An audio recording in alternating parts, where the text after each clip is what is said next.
Welcome back to the Digital Daily Show here in St. Lucia. Plenty of sunshine today, lots of wind, but we saw so much fantastic action. Coming up on the show, we're going to look back at the highlights of West Indies taking on South Africa earlier today, which was an absolute cracker, and also Sri Lanka taking on Bangladesh as well. Then we're going to look forward to tomorrow's action. We have Ireland taking on India. India looking very strong in that group. And also New Zealand, off the back of a big loss against Australia, are going to be taking on Pakistan. Watch this. Watch this. Watch this. The whole world watching. Watch this. St. Lucia jamming. Watch this. India fetting. Watch this. The whole world singing. Everybody jump up. Watch this. Okay, let's take a look at the big game tonight. West Indies were taking on South Africa in a massive crunch match for both teams. And it wasn't just the action on the pitch. The crowd were going wild. Over 3,000 people in today. Let's take a look. South Africa have won the toss again and yet again chosen to field first. South Africa has never beaten the West Indies in a World T20 match. She's edged it, and in the end it's gone to slip. Edged and gone. Oh, she sliced this away, and this should be a wicket. St. Lucia's underneath it. Talking about being peppered. Up in the air and taken. Oh, it's a full toss, and it's gone in towards the stadium. Driving the ball down the ground, in the air, it's gone a long way up. So 108 will be the target for West Indies to defend and South Africa to chase. Chance out. Up in the air. And she's hit it all the way for 6. And taken, what a catch.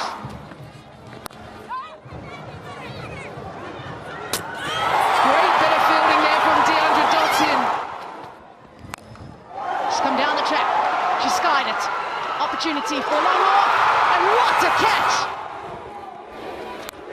Taylor really does toss it up, and he has an opportunity possibly for another run out. And the celebrations begin as the West Indies will register a win, take them up to 4 points and the top of the table in Group A. A big feature of the match today was the West Indies fielding. It was absolutely outstanding. Without doubt, they are the quickest across the field, and they held all of their catches in a couple of stunning run-outs. So a lot of people have been talking up the West Indies, but their fielding is standing out. We got a chance to catch up with the captains earlier. Let's hear what they have to say. They're brilliant in the field. I will never fault them. They get to the ball really quick. They stay very low, and they've got gun arms. You're always under pressure when you're running, and they showed it tonight again. And when you're fielding like that, you're putting pressure on a batting unit, even though they're chasing a low score. And I have to give full credit to them. The bowling and the fielding turned up tonight. Deandra, I think her position at backward point is pretty much fixed. That's a Deandra's position, so everyone knows that. When she's not bowling, that's where she's supposed to go, because she's magnificent, she's fantastic, she gets around, pretty quickly, and, batters fear her. When she's going towards the ball, no one wants to take a run. So I think when Dene got run out, I think she was caught off guard, but, it turned out to be in her favor, so I'm pretty much happy for that. The first match taking place today was Sri Lanka taking on Bangladesh. And this was a big match for a number of reasons. For Bangladesh, they needed a desperate win to keep their dreams alive of being in this tournament. And for Sri Lanka, slightly different. They had a point coming in from their rained-out game against England, but a win will keep their chances alive for qualification. Let's take a look at some of the action. A very important clash for both these two teams. For Bangladesh, it's all about trying to stay in the competition. Oh, she's got it already. She turned around to appeal to the umpire and didn't realise it's actually gone onto the stumps, and the bails light up. There we go. Has she got the legs? Maybe just scuffed it in the end. And a strong catch. Well, I think she's got some making up to do because that shot just showed that. Got a bit of width. She's taken the risk. The execution is poor. Flight again. Gets under it. Might just have the distance. Yes. Goes high. The wind will take it over the fence. Yep. And it's worked, coming around the wicket. Bangladesh will have the opportunity to bat and get that target score of 98 from just 20 overs. Oh, yes, she does get it to come back now. Wants the pad outside the line. No, finger goes up. Was that close? Did it pitch on a given? Late decision. Gone. Leading edge. That's the way to go. That's the area to hit. Cyril Wardner's back on. Enough here as well. Oh, run out chance, yeah. But the pressure's on at the moment. Good little sprightly innings. But it comes to an end. Sri Lanka winning by 25 runs and keep their hopes alive. After today's play, let's take a look at the ICC Dream 11 Fantasy Games standings. So topping the table, Stefani Taylor with 47 points. The West Indies captain was on fire today.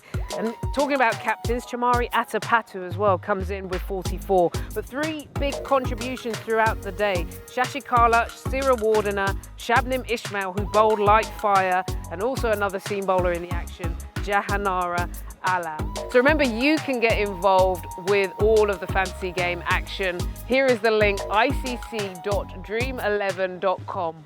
But let's take a look at some of the action going ahead tomorrow. Ireland are taking on India. India are flying at the moment. They have won 2 from 2.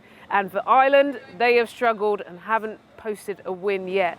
The good news for India, if they win this third match, they qualify and will go through to the next stages. So they are excited, no doubt. We got a chance to speak to Ramesh Pawar, the India coach, to hear how they're getting on. He says they're not taking anything for granted. We respect every team, but we don't fear any team. We focus on our own games rather than getting into opponent's game. Otherwise, it's fair to say that they have qualified and they've done some good job for the last 2 years. So I appreciate that and I respect that fact.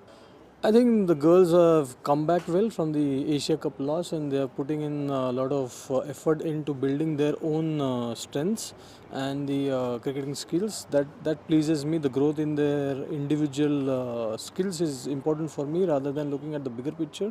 And we are working on that only. We just want to improve ourselves rather than getting into too many complicating things.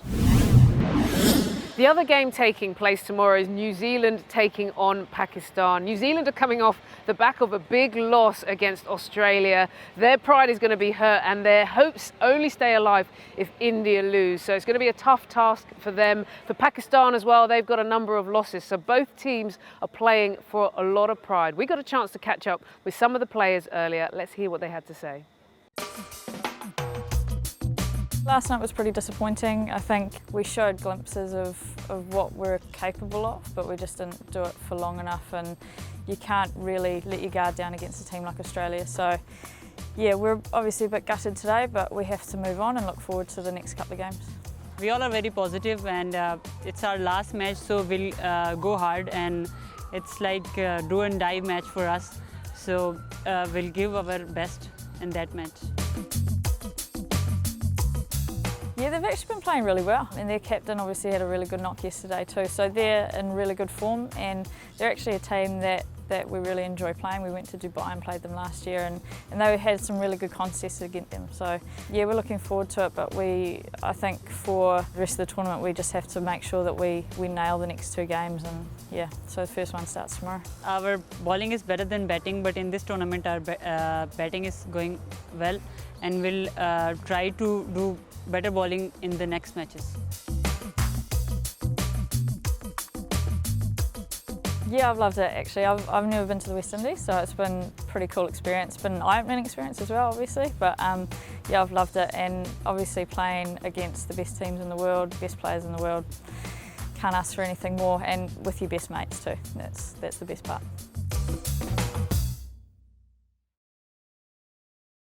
Well, that's it here from St. Lucia. Another fantastic day of action, and no doubt the same in Guyana tomorrow. So over to you, Mel. Watch this.